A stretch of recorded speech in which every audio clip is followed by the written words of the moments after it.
भाई मानत न मन मोरा साधो, मानत न मन मोरा रे। बार बार मैं ये समझाऊं जग में जीवन थोड़ा रे। बार बार मैं ये समझाऊं जग में जीवन थोड़ा रे। मानत न मन मोरा साधो, बार बार मैं ये समझाऊं जग में जीवन थोड़ा रे। बार बार मैं ये समझाऊं जग में जीवन थोड़ा रे। इस काया का गर्व न करियो के काला के गोरा रे। इस काया का गर्व न करियो के काला के गोरा रे। बिना भजन कछु काम न आव चाहे, एतर छड़को चारों ओरा रे। बिना भजन कछु काम न आव चाहे, अतर छड़को चारों ओरा रे। मानत न मन मोरा साधो, बार बार मैं ये समझाऊं जग में जीवन थोड़ा रे। बार बार मैं ये समझाऊं जग में जीवन थोड़ा है। इस माया का गर्व न करियो के हाथी क्या घोड़ा रे। इस माया का गर्व न करियो क्या हाथी क्या घोड़ा रे। जोड़ जोड़ धन बहुत बटोरा, लाखों और करोड़ा रे। जोड़ जोड़ धन बहुत बटोरा, लाखों और करोड़ा रे। मानत ना मन मोरा साधो,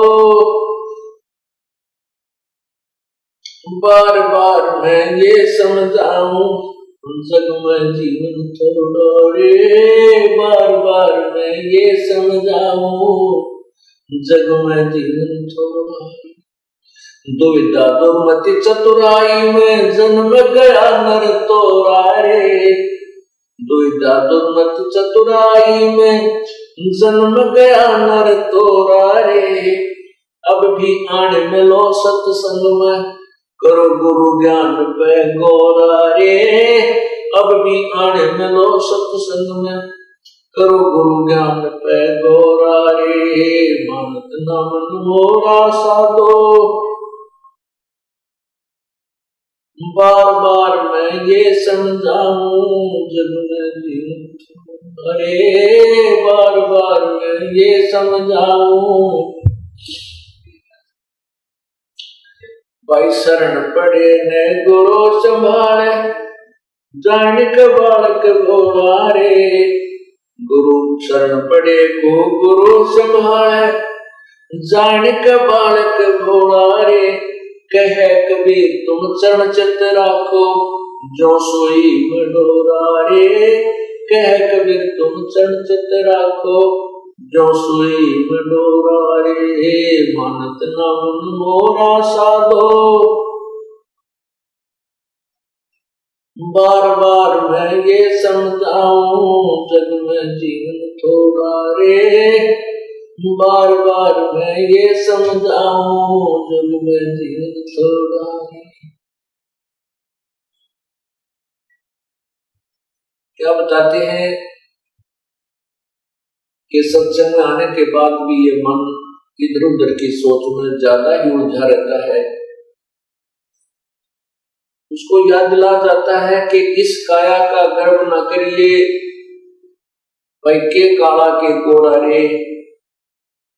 ये जो मिट्टी का बना हुआ, ये 5 तत्वों से बना हुआ पुतला है, इसके अंदर झांक कर जरा सा देखें तो ये कुछ भी वस्तु नहीं है। इसकी शरीर की नाड़ियों में खून घूम रहा है, रक्त चल रहा है, मांस हड्डियों के ऊपर मांस लपेट रखा है, अंदर शरीर में थूक, टट्टी, पेशाब और सारा गंध भरा पड़ा है। हमारे शरीर की क्या स्थिति है? जैसे आपने एक्सीडेंट के अंदर कोई कुत्ता मरा हुआ देखा हो रोड के ऊपर, उसकी आंत कितनी दूर तक बिखरी पड़ी होती है, उसके अंदर से टट्टी और पेशाब उसका अलग से पड़ा होता है, और शेष शरीर का जो मांस, हड्डी और चाम तो इधर उधर सड़क के चिपका हुआ होता है। तो उससे अपने सिद्ध की तुलना कर लेना बिल्कुल अंतर नहीं। तो इस भगवान ने इसके ऊपर सब ये कुछ अंदर भर कर और ऊपर ये पालिश कर रखी है। किसी का काली पालिश है, किसी का गोरी है, अंदर सेम मटेरियल है। तो यहां बताते हैं इस काया का गर्व न करियो के काया के गोरा रे, इस काया का गर्व न करियो के काया के गोरा रे, भाई बिना वजन कछु काम न आवे चाहे, एत्र छिड़को चार ओरा रे, बिना वजन कछु काम न आवे चाहे, वजन कछु काम न आवे चाहे,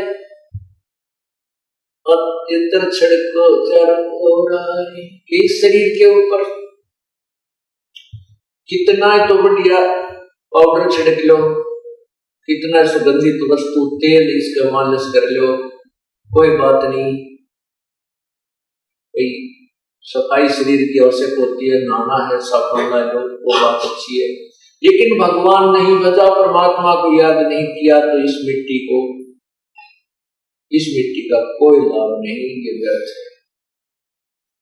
फिर हम दूसरा गर्व करते हैं, गर्व में कार हो जाए, कोठी हो जाए। पहले घोड़े, आज तक तो कार, पहले घोड़ा जिसके घर में होता था एक रिच मैन माना जाता था, एक साहूकार व्यक्ति माना जाता था। जैसे आज जिसके घर में कार हो वो धनी व्यक्ति मान लिया जाता है।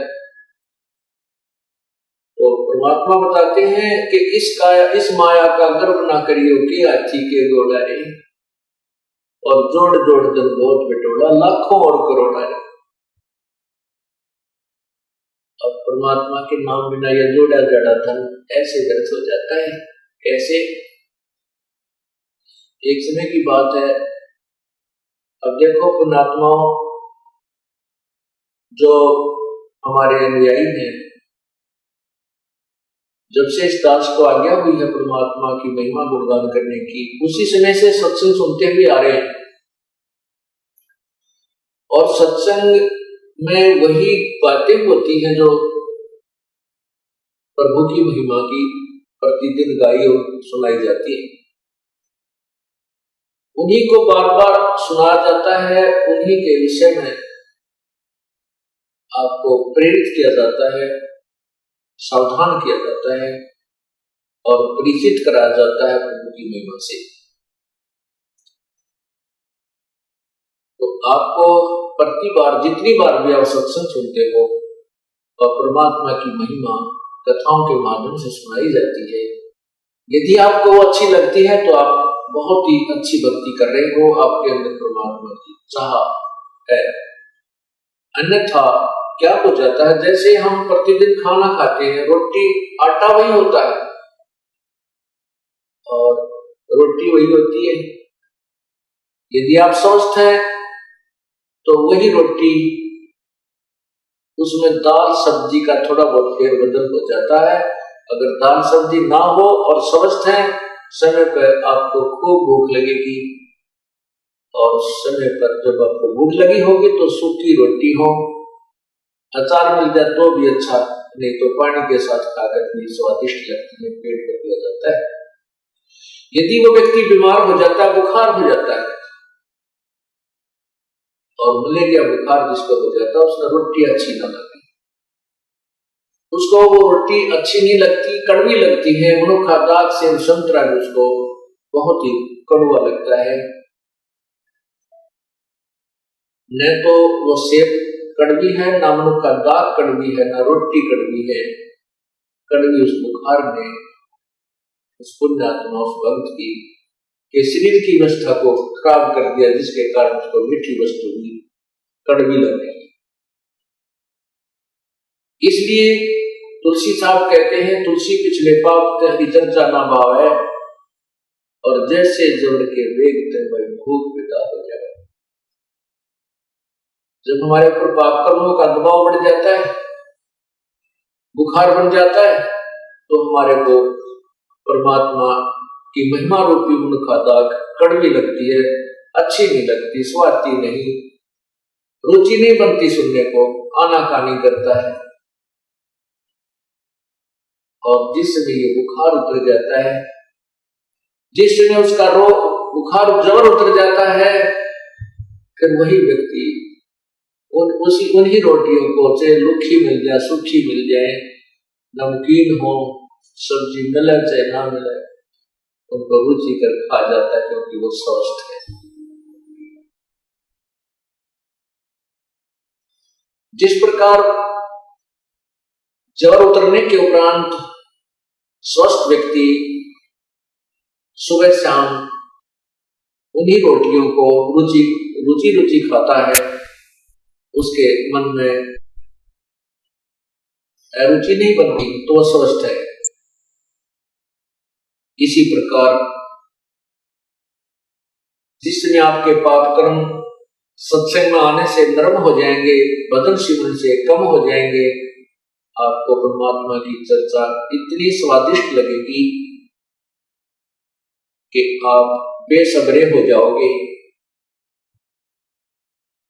आपको चाहे 100 किलोमीटर पर जाकर भी सत्संग सुनना पड़े, 400 किलोमीटर भी जाना पड़ जाए, आपको ऐसी भूख लगेगी, आप पहुंच जाओगे, क्योंकि आपके वो पाप कर्म समाप्त हो चुके हैं, जो जिन्होंने आपके मन में, आपकी आत्मा में बुखार बना रखा था, जोर बना रखा था।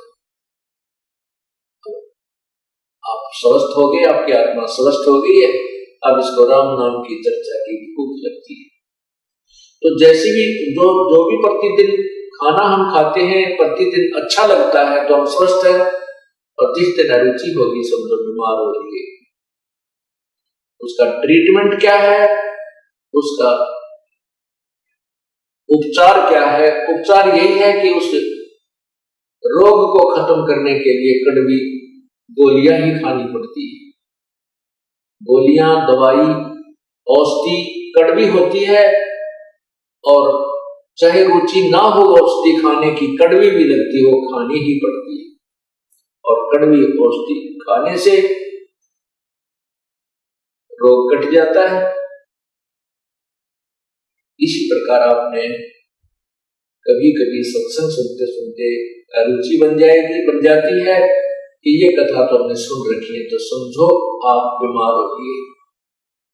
आपके अंदर पाप कर्मों का कोई दबाव कहीं ना कहीं से बन चुका है, और यदि आपके अंदर गदगद होती है, चाहे आपने 100 बार सुन रखी है, 1000 बार सुन रखी है कथाएं, और उतनी ही रुचिकर, और रुचिकर क्या उसको सुनने के बाद फिर रोम रोम खड़े हो जाते हैं, जैसे कितनी बार सुने, क्योंकि वो तो हर बार सुनने और हर बार याद रखने की बातें हैं।